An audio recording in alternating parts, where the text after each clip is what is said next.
Welcome to the virtual presentation for the community work session that was held on October 17th, 2023 for the Blodgett Open Space Master and Management Plan.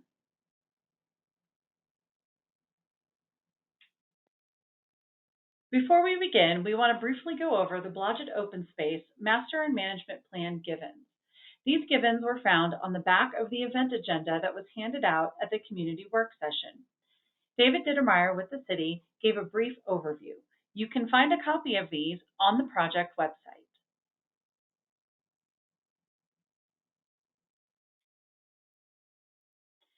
The USDA USFS Pike Peak Ranger District Blodgett Peak Access Givens highlights. The USFS is participating in the Blodgett Open Space Master and Management Plan to receive public input on a potential sustainable route to the summit of the peak. They have not agreed to implement such a route. NEPA analysis and further planning would be required before they could consider a potential route. They cannot commit to decisions within the city's Blodgett Open Space Master and Management Plan timeframe. The Blodgett Peak Trail Project is a low priority compared to the wildfire crisis strategy and other priority work for at least the next 5 years, from 2023 through 2028. This is where we are at in the process. We've held several initial stakeholder meetings. We've done a site assessment. We've continued to inform the public, and currently we are in the draft master and management plan stage, which you can see on your screen. The next steps will be to get the draft plan to a final and put it out for public comment and finalize the plan by March of 2024. The session work goals were to establish a base of common knowledge about the public engagement and how it shaped the draft master plan. It is also designed for everyone to listen to each other's thoughts on the future of the open space. We shared respectfully and we listened to each other fully. We acknowledged the need for a balanced plan that protects what community values for future generations. We also discussed the draft master plan and community priorities. During this session, we went over a draft master plan, the draft connectivity plan, and community priorities. The next steps, probably sometime in mid-December, will be an online review and comment to recommend a Blodgett Open Space Master and Adaptive Management Plan. This is the agenda from the meeting, which you can also find on the project website. We had welcome and introductions. We reviewed the agenda and what the work session goals were. Priscilla Marbaker with Tapas Associates gave a presentation. AJ West from Chickenango gave a public engagement summary to date. And then we went over the draft master plan and the draft connectivity plan. The session then broke out into small groups and reported out. And then we went over the next steps, which we will do at the end of this presentation. Site inventory and assessment recap.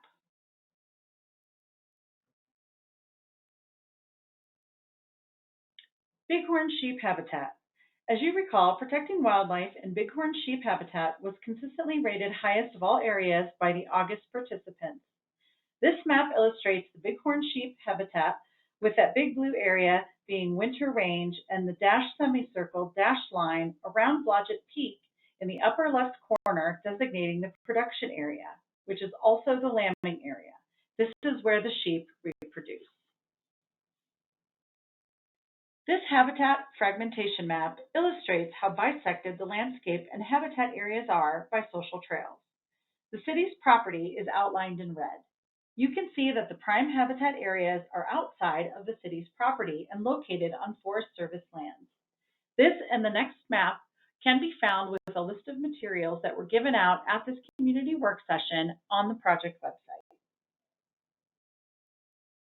This is a summary of key habitat areas. The chartreuse hatches are conifer forest, which is unique and somewhat limited post-Waldo Canyon fire. We have those core habitat areas in the USFS lands, and we just want to call attention to the riparian areas that are in the south part of the city property shown in blue. Once again, this map and the last map can be found on the project website. Public engagement responses. An engagement brochure summary to date can also be found on the project website. We will briefly go over some of the feedback that we got from the last community work session. We have hosted several events and input opportunities so far throughout this project effort. We've had 5 person-to-person pop-up events hosted from May to June in the summer, on-site community activity at South Trailhead, a community work session back in August, along with this one, and 5 stakeholder action committees, staff, and 3 agency meetings. Public engagement to date. The project team so far has engaged over 911 Colorado Springs citizens, not including everybody that attended the October 17th event. As a reminder, a list of all public engagement to date can be found on the project website. A summary of the input that we received from the October 17th event will be posted shortly. This is an image from the August event where we were giving another summary of input that we had received thus far back in August. We had nearly 112 people attend the August event. This is a summary of the key input topics that we heard at the last event.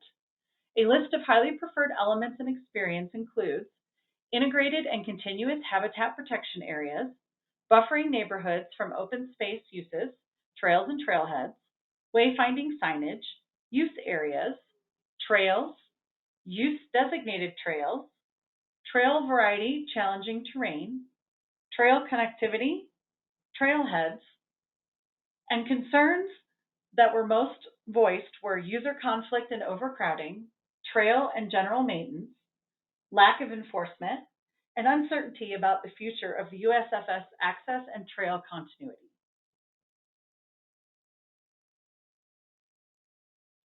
Public engagement overview. These are just some of the key highlights from the last event that we had in August and the online input that we posted after the event. As a reminder, this can be also found in the engagement brochure summary that can be found with the materials on the project website. Overall, Concept 2 currently has the highest level of support.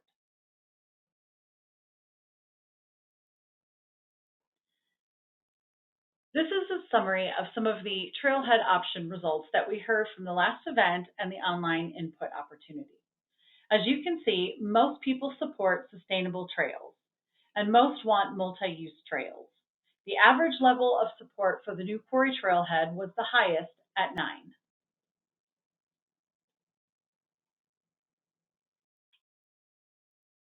For stabilizing the current direct route in the drainage just south of Blodgett Peak, most people said yes. For supporting limiting system routes accessing Blodgett Peak and the ridgeline to consolidate wildlife habitat to reduce impact on these and all species, most of you said yes. For supporting limited access to Blodgett Peak and the ridgeline for bighorn sheep, there was an overwhelming yes. Before we look at the draft master plan, in August, we talked about the ethos that the trails are primarily to protect the land. As we integrated all of your input, we amended this ethos to be that this trail system strives to protect the land and provide engaging experiences for all visitors. The goal is for visitors to stay on those engaging trails, and together we are able to protect the land. BOS stats for consideration. There are about 4.5 miles of existing trails, some sustainable, some are not. We are closing about 12 miles of social and unsustainable system trails. We're building a little over 14 miles of new sustainable trails and connections and incorporating 3 trailheads with their comfort amenities. So here's the fun part, talking about what you told us and sharing how it's incorporated in this draft plan. What you see as the base here, based on the public input to date, we heard very strong support for maintaining connective wildlife corridors, both in the north, and then continuing down through the southern part of the open space. We also heard the strong desire to maintain both the existing trailheads from top to bottom, the north trailhead, and what we've renamed the Orchard Valley Trailhead, and then to add the Quarry Trailhead. Now we're going to go into a bit more detail about the trailheads. The North Trailhead. In August, the small groups considered two options for this North Trailhead. There was definitely very strong support for expanding the existing trailhead versus moving it into the open space. So that is what is shown here. There will be both an evening closure gate, item number 4 on the map, and utilities access gate, number 2 on the map. The amenities will remain where they are, with the restroom, a kiosk for information, rules and regulations, maps, and a trash receptacle. It's good to note here, with the adaptive management plan, the city can look at trailhead expansions in a phased way, possibly expanding in a small way at first, with the goal certainly to minimize open space user parking in surrounding neighborhoods. At the North Trailhead, the adaptive management goal is to provide enough spaces so people are no longer parking on Woodman Road and blocking the on-street bike lane. I also want to note that these diagrams that were passed out at the event can be found on the project website. At the Orchard Valley Trailhead, there is a two-phased approach. First, at item number 5 on the map, imagines keeping the existing trailhead as it is, but enhancing the amenities that are there with a restroom and better signage. And then in the future, leaning towards relocating the trailhead entrance to this directly across the street from Orchard Valley Drive. This location can achieve two things. With this 4-way stop, the city engineer is able to assist in controlling traffic speed, which was a major concern of the neighbors along Centennial and Woodman.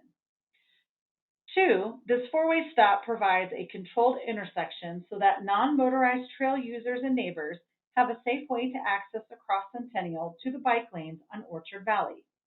The trailhead amenities would be moved for better proximity to the parking and, of course, a closure gate, item number 7 on the map, and then item number 2, relocation of that telecommunications access gate. Maximum parking spaces were reduced from the 60 discussed in August to between 40 and 45 in response to concerns voiced online. Once again, the adaptive management plan goal is to minimize open space user parking on streets and in the surrounding neighborhoods. At the Quarry Trailhead, we heard concerns about the size and will start with an initial parking area around 50 spaces, with that potential of increasing that based on a need to up to 180 spaces. This is reduced from the 250 considered in August in response to your concerns. This new trailhead will include a dog run area. It's shown on item number 3, which is a place where you can just let your dog run, get some of its energy out before you put it back on a leash and take it out on the trails. We have a potential future on Nature Playground shown on number 7 and the potential future trail center. This closure gate would actually be located off this map right at Allegheny Drive, and then we'd have a couple of gates within the trailhead area. You'll see those as items number 1 and number 4 on the map to control access into the quarry, allowing continued monitoring of the quarry restoration by the owners. Continuing on the draft master plan, what we heard from the community regarding options for the Chamberlain Trail in August was a preference for that to be high and more remote in the open space. Also, the Park to Peak Trail, which is that consideration from Palmer Park to Blodgett in the 2014 Park System Master Plan, is shown in yellow, and you can see the continued connectivity along Douglas Creek on that existing trail towards Ute Valley Park. So not only do we have a north-south connection on the Chamberlain Trail, but we've also been able to provide an additional north-south connection on the more eastern edge of the open space. You can really start to be able to create some very nice loops, which we'll cover later in the presentation. These orange dots represent the neighborhood connections. We have retained most of the existing neighborhood connections and only eliminated a few that were problematic for individual homeowners. The trail hubs that are shown by these pink asterisks will have a full system trail map and a You Are Here locator. They may also include a bench or a large flat rock for respite. Special use areas are the green stars. To the north, by the utilities tank, is envisioned as a summer camp use area for parks. It may also have a couple of picnic tables that will be accessible for all. The green star near the quarry is the dog run area that we covered earlier. We also have included paragliding launch and landing sites located in conjunction with the paragliding community. Launch sites are the two westerly darker blue stars. The lower ones are for training. Then we have three landing sites, one within the open space, one in the Oak Valley Ranch Neighborhood Park, and then one further down in Wilson Ranch Park. In December, you will see the management pieces about these sites. We do want to share this photo because not many here are paragliding pilots. This is the launch site at Mount Herman in Monument. We recognize that this is a large launch site that you can see there is room for more than 3 pilots to set up for launch. Blodgett's launch sites will be scaled for one launch setup at a time. This provides an idea of what a launch site will look like so you can see its condition and its native vegetation. We got lots of input on multi-use, single-use, and directional trails in August and online. These are the key areas for single-use trails. Adjacent to the North Trailhead is a quarter-mile hiking loop designated by the green lines. This is a different designation for Parks Department in that this is not a resource-based hiking-only designation, but a designation based on the desire of users to have a hiking-only experience. We wanted to ensure that folks coming to the North Trailhead, regardless of their mobility mode, have the opportunity to access a single-track trail and not have to use the service road. So if you arrived at the North Trailhead on your bike or accessible hand cycle, you could still have a single-track experience. If you come to the North Trailhead to hike, you would have that direct access for the designated hiking-only loop. This provides an aerial view of the hiking-only loop. This loop was minimal vertical for a trail loop in the Blodgett open space, making it ideal for users in a wide range of age and fitness levels. We heard in August your preference for focusing mountain bike-specific opportunities in the southern area. The brighter orange trail with the arrows on it is the multi-use trail that is one-way bike up only. So a hiker could go the whole way up to the property line there on that trail and hike back down. But bikes can only travel uphill on that trail. The trail that is closest to the quarry, that is a flow trail, would be banked turns. A flow trail coming down that edge and leads onto the long downhill option, and that connects the whole way down to the access road off the entrance driveway, about 1.7 miles, for a nice long flow ride. For the safety reasons, no pedestrians are allowed on downhill bike trails. This gives you a better view of the bike area topography. Once again, you see that brighter orange trail, multi-use and uphill bike-only trail in the middle. Also, you can see the flow trail along the edge of the quarry and looping down to the east. On the right-hand side of that uphill-only trail, we are calling this route Fence Line 2. This rocky terrain has more of the character of the current fence line route. This trail also connects into the longer ride option. There are 2 yellow dots that you see on this line. Let's go over them. If you start at the top, at the first yellow dot is a grade-separated crossing where Fence Line 2 bridges over the trail in the drainage ravine below. Further along downhill, the next yellow dot is a grade-separated crossing that likely will travel the up-only multi-use trail as we envision this right now. In addition, you can see this darker orange dotted line. This is a very rocky drainage that can be constructed and stabilized to provide numerous big drops utilizing the existing rock. This is envisioned as a double black rated experience. This peach line that you see is a temporary connection to the existing upper fence line route. While the Forest Service considers its NEPA process, we anticipate the upper existing fence line will remain unchanged. This connection is to direct users traveling from the USFS land onto the city's downhill system. The city will continue conversations with the Forest Service and anticipates following the NEPA process. Trail routes on Forest Service lands change. At that time, this connection on city property will likely be closed and revegetated. We haven't talked really about the trail loop options and connections. Let's start that conversation at the North Trail when we'll move to other trailheads. The first loop is the hiking only loop, highlighted there in orange. You certainly can add that loop in a really interesting way and just have a great end of the day walk. Both of these options allow for a short hike, but not only really get involved in a lot of vertical. From the North Trailhead, we also have this large loop, 2.7 miles, which that one could do from the North Trailhead without crossing, getting over into other parts of the open space, and staying within the conifer forest prevalent in the north. This larger loop incorporates the new experience of the multi-use trail coming between these two large fins. They are near the area where you see the red circle.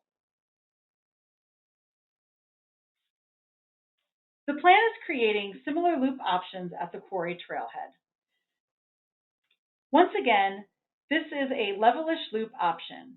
This 1/3 mile loop is set so that every user can be out here and enjoy the open space. There's also a second out and back option that incorporates the hiking up the multi-use one-way up bike trail. About midway, there's a great overlook. And then, of course, there's an option to do a big loop, 2.5 miles, that stays mostly in the southern part of the property. This is the view at Overlook that I mentioned, and this is looking north. But of course, it's a 360-degree view, and it's just a really very special place, and we work hard to ensure that all users can experience it. We have now shifted to plan view. So these are the loops we talked about at the North Trailhead, and the loops we talked about at this quarry trailhead. So let's consider the Orchard Valley Trailhead loops. If you are familiar with this area, you know that from here, you're always headed uphill. There's certainly a smaller loop, 3/4 of a mile, at the Orchard Valley Trailhead that overlaps the quarry trailhead loops. This is a secondary loop, or the option to make a larger loop, 2.6 miles, and stay in that central part of the open space. So you can get a sense of how the systems will work together. There are similar length trail loops accessible from each trailhead. What this really shows is that all of these trails connect, so you can create your own loops within the open space of varied elevation changes.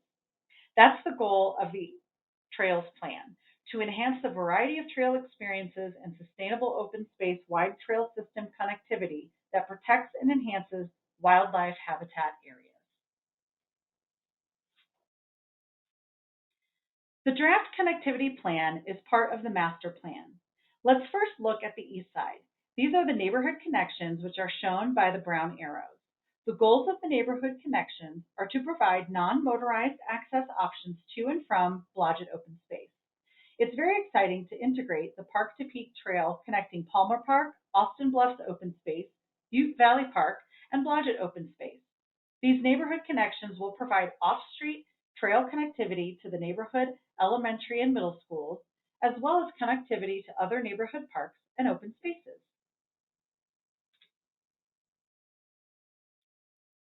Now looking to the west, we are shaping a community vision for the adjacent U.S. Forest Service land. The bluish-purple area directly west of the open space is the interface area that is envisioned to include multi-use trails that enhance connectivity and use options in the city's open space, optimizing this interlocked property boundary on the city's west edge. This blue interface area is defined on its western edge by the hinge where the steep foothill becomes very steep. We also envision the Park to Peak Trail would extend to Blodgett Peak, and that shown in the double arrows is the southern portion of the horseshoe shape within the dark dashes. The hiking route to the peak is shown by one arrow on the north part of the horseshoe. All these options will include decommissioning social routes with the aim to consolidate habitat blocks.